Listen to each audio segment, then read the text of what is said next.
Walk into the kitchen, the buyer happens to be 82 years old, and there's a rise that much to get into the kitchen. Yeah, that's a trip step. Yeah.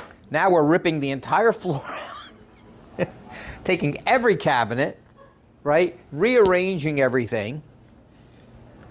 82 years old, he's buying a home? Yeah.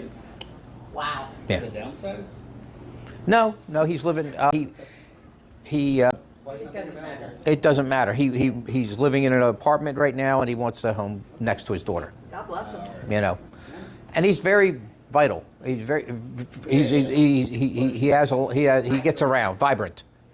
Alrighty. Okay, so thanks, guys.